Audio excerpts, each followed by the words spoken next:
Coming to the next presentation, that is the cyanoaccumulative tissue adhesives in the treatment of corneal perforations, basic technique, and some of the challenges cases which we take. We know that these days the cyanoaccumulative tissue adhesives is basically a gold standard for corneal treatment of corneal perforations. And some of our surgeons, well-known surgeons, they always say that I don't want to go to the cornea clinic without the availability of the glue. So you need to reshare again, sir.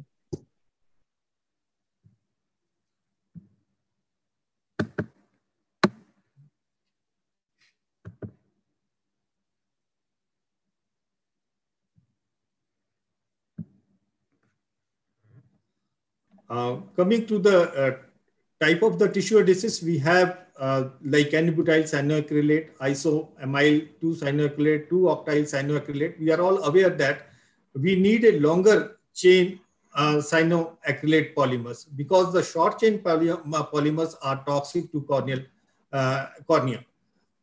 We have to like apply these tissue adhesives carefully. We have to remove the slough. We have to deepithelize the area and then dry out the area where we want to apply the cyanoaccrylate tissue adhesives, and then application of the minimum tissue adhesives is necessary. We can use any of these methods, but I usually prefer the syringe method. Now, I will be demonstrating this application in one of our patients. In this patient, we had full thickness corneal perforations after removal of the wooden found bodies. So during this course, we ascertained the perforation by injecting the galactate into the anterior chamber through paracentesis, and we can see the gush of fluid coming through. Now we have closed that, hydrated that paracentesis site. We remove the epithelium by either needle or with the 15 number blade, but in this case, we have applied the glue. And after application of the glue, we remove the glue. Along with that, the epithelium comes out. And once the epithelium comes out, then we apply the glue again to seal the perforation. And we take care to apply minimum amount of tissue adhesive, because if it is a larger amount, it will heap up there and the surface will be raised, which may cause a lot of discomfort in case the bandage contact lens is come out. Now this, in addition to sterilized corneal perforations, this can also be applied to those patients who have infective keratitis and then dual perforation. Now this is one example of patient who had bacterial corneal ulcer and has dual corneal perforation. In these cases, we continue the antibacterial treatment as we are giving them, so that the condition of like infective keratitis doesn't worsen. This is another example where the fungal corneal ulcer has dual perforation. We have applied the glue and we have continued the treatment, and finally ulcer healed with the resultant corneal opacity. Sometimes there are situations where we want to avoid the bandage contact lens, maybe because of the dry eye or maybe in chemical injuries. Then what we can do is that in the area of application, we just put a small patch of drape and put the glue on that and fix that drape onto that side, so we can avoid the contact lens. Now coming to some more challenging cases like peripheral ulcerative, Murans-like ulcers, where we have larger perforation in the peripheries. We have to remove the slough, we have to clean that area, but we cannot apply the cyanoaccumulative tissue adhesive directly because of larger perforation. There is danger that it may go inside. So in these patients, we always put a barrier. In these cases, I put the partial thickness scleral patch and then apply glue. You see that the glue is applied in the other one. And here, once healing has occurred, we have removed the glue. And then you can see that there is a scleral patch and then few sutures. And finally, the ulcer has healed. And there is no astigmatism with very good visual outcome. So for peripheral corneal ulcers, even for the central one, this technique is very good. We have to, this is just a diagrammatic representation of the same, and this technique we published in Cornea. There is another problem that sometimes we have patients who have continued collagenolysis, and in these patients we have dry eye also. Sometimes we have Stevens-Johnson syndrome. For these patients, I have done this technique that in case the surrounding cornea is reasonably of good thickness, what I do is I make a lamellar pocket, and then after making the lamellar pocket, we put the scleral patch in that pocket, like in this diagrammatic representation we have shown.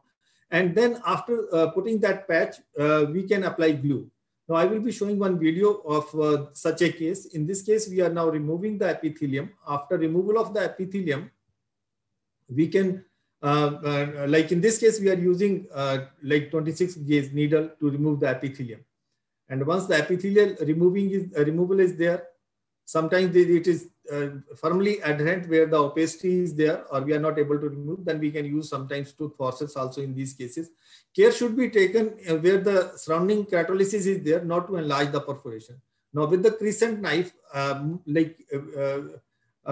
nearly at 2/3 thickness, I have made a lamellar pocket all around the corneal perforation, about 0.5 millimeter into the corneal stroma.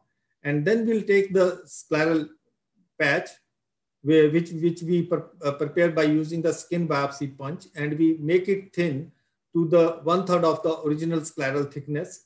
And after preparing that patch, then we place that patch into the pocket which we have prepared earlier. Like this is the pocket which we have prepared. So once we put the patch there, the advantage of this technique is that even if there is a continuous collagenolisis, the perforation will not open up because we have already given sufficient support because of the scleral patch. And of course, its immunospecific treatment continues and the ulcer heals. Now, we have again done a series.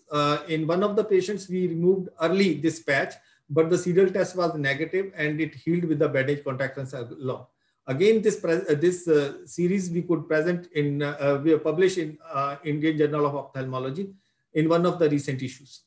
There is another very challenging case situation like following the pterygium surgery. You can see there is a large scleral and corneal necrosis with large perforation. So in such a case, we place the scleral patch behind the perforation on the iris and then applied the glue because there was no way we could treat it with the amniotic membrane alone or with the like DALK or something because there is a large scleral area involved. And on the scleral side, we have applied amniotic membrane. And finally, this patient again healed with very good result. So what I want to say is that if we apply sinoocclusive tissue adhesive properly, we can save so many eyes. And we have rich experience of using sinoacrylate tissues. These are some of our earlier publications and some of the more recent publications in this area. And I would like to conclude by showing this picture. This is a very famous picture. You can see that the camels which you are seeing in the black, they are not camels. And if you see the horizontal areas, these gray areas, they are basically camels. This is the aerial photograph. So that is what happens when we are treating corneal ulcers with perforations. Sometimes these perforations can be overlooked. Like in this picture, the camels are being overlooked. So we have to perform the serial test, confirm the perforation, and then treat accordingly. Thank you very much for patient hearing.